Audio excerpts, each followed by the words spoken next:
di buku atau kitab Tazkiyatun Nufus, itu artinya pensucian jiwa. Buku ini memang kecil ya, sekitar 138 atau 140 halaman kurang lebih ya. Penulisnya dari 3 penulis besar sebenarnya. Satu Ibnu Hajar Al-Asqalani yang punya kitab Fathul Bari, kemudian Imam Al-Ghazali yang punya kitab Al-Ihya Ulumuddin, satunya lagi Ibnu Taimiyah. Terus kemudian ditulis diringkas. Jadi 3 ini diambil yang pokok-pokok. Jadilah kitab ini, kitab kecil ini. Dan alhamdulillah banyak menghasilkan orang-orang yang akhirnya bisa memahami bagaimana sebenarnya arti hidup, kemudian kehidupan itu sendiri. Sehingga dia tidak ngoyo ketika kerja dan bisa menikmati, akhirnya hidup itu bisa dinikmati. Dan ini juga alhamdulillah bimbingan-bimbingan dari beberapa ustadz yang akhirnya bisa mengantarkan kepada pemahaman yang insya Allah ya, pemahaman yang benar. Karena kan mudah sekali ini orang ini memahami agama benar apa tidak kan kelihatan sekali. Kelihatan akhlaknya, kelihatan bagaimana bicaranya, kemudian cara berpikirnya, itu kan semua akan kelihatan. Orang walaupun ngaku ini loh pemahaman saya itu yang benar, ya kita lihat aja. Nanti kita lihat cara berpikirnya,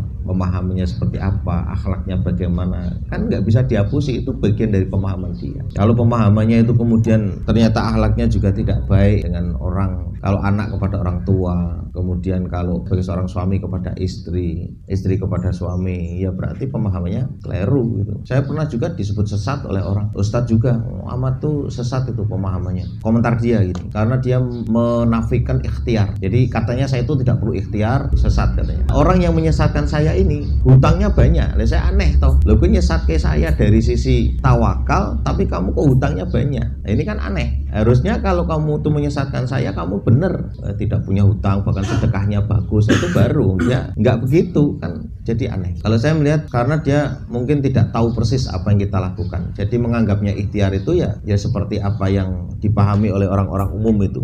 Jadi ikhtiar itu ya harus memiliki barang yang dijual, harus ada yang dikerjakan sehingga menghasilkan uang. Ya itu ada benarnya, tapi tidak cuman itu maksud saya. Jadi ikhtiar itu kalau saya semua amal soleh itu ikhtiar. Jenengan membantu orang itu ikhtiar. Makanya pernah saya sampaikan, jenengan ikut membersihkan, ikut ngambil sampah itu ikhtiar. Dari situlah kadang Allah itu lebih ridho gitu daripada pekerjaan yang kita lakukan. Yo kita ini kerjakan ibadah juga, karena jenengan punya istri, ya kan, punya anak, menafkahi mereka, ya kan gitu.